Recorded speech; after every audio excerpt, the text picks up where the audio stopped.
Hey, so like many of you, apart from actually making videos for this channel, I really value spending my money and making videos about tech that I actually intend to use. And over the past couple of years, I've been, pretty much skipping, iPhone upgrades because, even though there have been upgrades, they're pretty small, just not really super worth spending the money and selling my older phone. So I've been sticking with my iPhone 11 Pro Max ever since whenever that came out. But this year, I decided to give this guy a try. The deep purple iPhone 14 Pro, not the Pro Max, slightly smaller size. I thought that would, it's gonna be a good idea for me because Pro Max models have been just getting huge.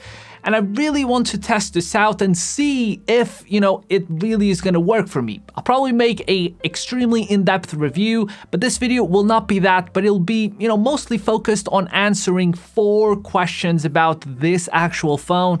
If you're somewhat on the fence about upgrading and you have an older iPhone, like my 11 Pro Max. It'll be mostly focused on day-to-day improvements, camera improvements, since a lot of people really value the camera these days, and then we'll talk a little bit about the problems and also the nice to haves, things that are better on this phone and they are nice to have, but they shouldn't really sell you over the upgrade, because they aren't really a day-to-day improvement. Let's do it.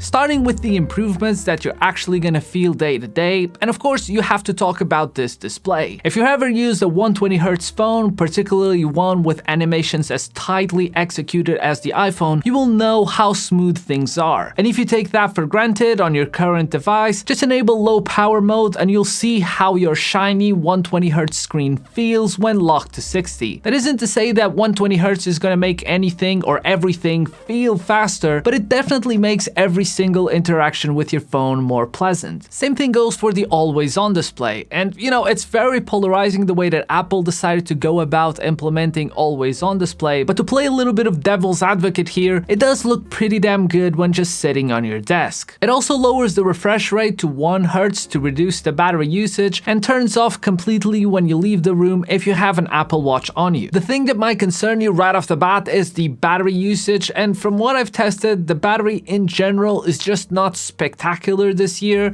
at least not in the current version of iOS 16, and the always-on display doesn't really help with that, but it's far from the main culprit. That isn't to say that the battery is bad, but it is about as good as my 3-year-old iPhone 11 Pro Max, so around 5 to 6 hours of screen on in a normal day, and you have to pretty much plug in. And if you're using the camera for long, you'll probably find yourself on low battery even quicker. One improvement that you're definitely gonna feel is the fact that they increased the default storage. If you tend to just buy the base storage model of whatever iPhone you pick, they increased it a couple of years ago from 64 to 128 gigs. But just keep in mind that all the new camera features, they really hog down on space if you want to get the absolute best images you can possibly get. So even 128 gigs might be a little short, and you're probably gonna find yourself just doing a little bit of storage management, which no one really likes to do.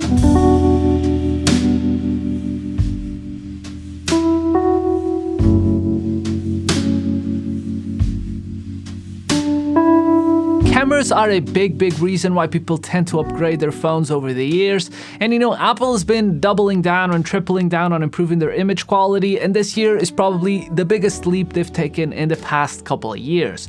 But that isn't without some caveats. You probably have heard all the things about the bigger 48 megapixel sensor on the main camera, as well as the improved ultra-wide, but coming from the iPhone 11 Pro Max, I saw improvements on every single area about the camera and picture-taking experience, and somehow I still feel underwhelmed.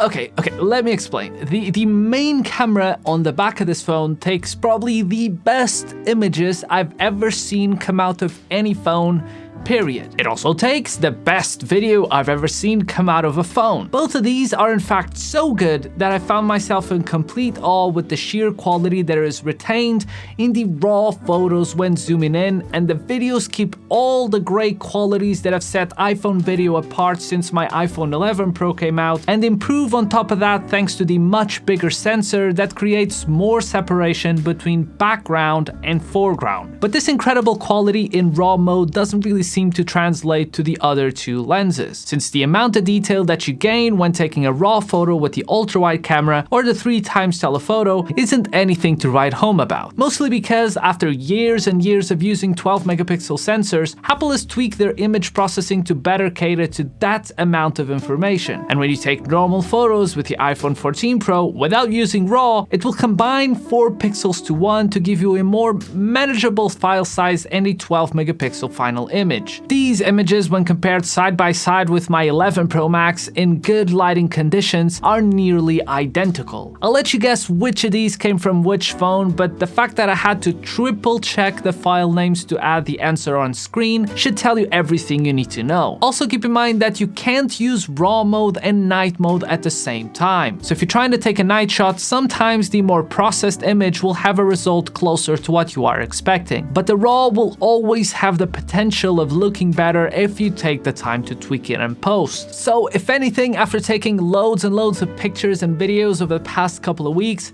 I see the potential that you can actually get when you take a raw image on the iPhone, but in practice that isn't really super feasible, since sometimes you can take a picture and it can take up to 110 megabytes for a single image. That's so much, and the same thing goes for the video side. Yes, it is better in more challenging lighting scenarios than my 11 Pro, but it's only when I toggle the ProRes mode that I truly see the improvements that Apple has been doing over the past couple of years. But that results in a video that's almost 100 megabytes per second, so a 128 gigabyte phone can't even record 30 minutes of video using this mode. Bottom line is, I don't expect most people to ever enable raw photos and ProRes video on their phones, and that's actually the point, because if you don't enable those and you compare images in most lighting scenarios to my iPhone 11 Pro Max, the improvements are there and they are definite, but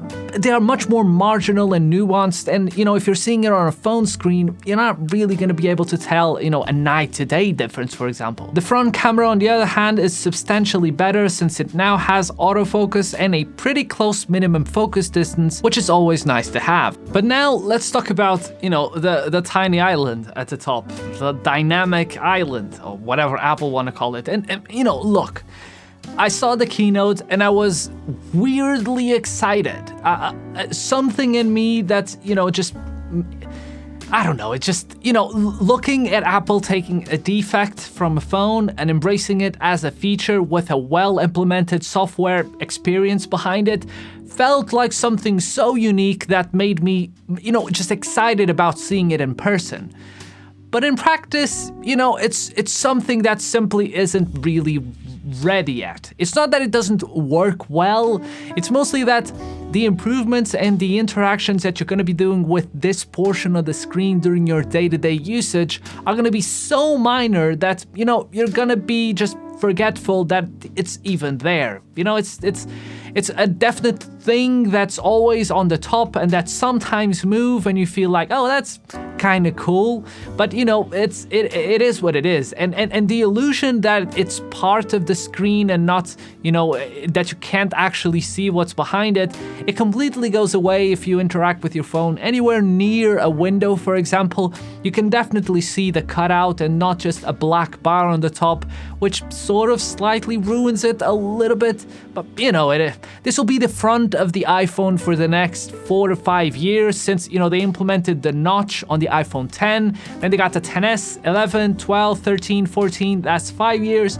This is going to be the front of the iPhone for the next 5 years, and I kind of like it, but at the same time, it's a nice to have. It isn't really something that's going to make you want to buy the phone, even if it kind of sometimes can feel like that, in a way. The speakers are clearer and louder, and Face ID works from all angles, making an even bigger convenience that I don't see myself ever living without on my main device, and that pretty much brings us to the problems.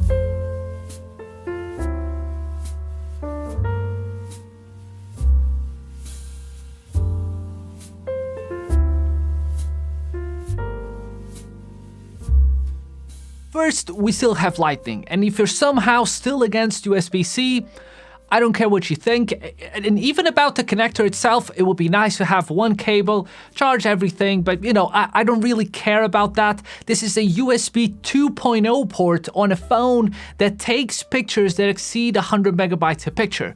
I offloaded 100 gigs of pictures to my computer using the Lightning cable that came with the phone, and that took more than 1 hour. That's ridiculous. That should never be a thing in a phone in 2022. And for reference, I film these videos. I usually fill up an SSD. I plug it into the computer. It usually is around 500 gigs of space, and that transfers over in 16 minutes. 16 minutes, 500 gigs, more than an hour for 100 gigs. I mean, there's really no excuse, but Apple is still being somehow stubborn about this, so it is what it is. I hope next year comes and they'll switch it. Probably not until, they're forced to actually do it. And probably then they're just gonna make the phone wireless somehow and just whatever. It still has Lightning. Then we have the battery, and it really isn't a problem right now. It's fine battery life, nothing spectacular, but it doesn't really inspire me too much confidence with how this phone is gonna age. And maybe Apple's gonna improve it with a software update in the next coming months. Maybe they're not. Who knows really, but the fact is that, in the past when I bought my 11 Pro Max, the battery was the best I've ever seen, and the iPhone 12s took a little bit of a dip down, and then the iPhone 13s were a massive improvement and even exceeded my 11 Pro when it was brand new, so I don't know. Maybe this year is bad, next year will be better, or maybe this year is bad right now and it will get better in the near future, so who knows really. And finally, we have to talk about pricing, because even though Apple said that they kept the pricing the same in the US and in China, that simply isn't true in Europe and in the UK, which is still part of Europe, not the European Union. Whatever. If you buy this phone with euros or pounds, or I don't know, if you live in Turkey, there the prices are somehow even crazier, but it is more expensive, around 150 to 200 euros or 150 to 100 pounds more expensive. That's substantial. And if you're looking to sell your older phone and upgrade for a little bit of money, that little bit of money is definitely going to be a little bit more than it has been in the past, and that should be something for you to consider. All in all, after living with this phone ever since it came out, I really recommend that if you have an iPhone 11 or newer, just stick with it for another year. Just ride this out, and maybe next year it will be a bigger jump for you. Or if you come from the Android land and are thinking about dipping your toes in the Apple walled garden, just probably skip this one and just wait for next year. That's what I'm gonna do anyways.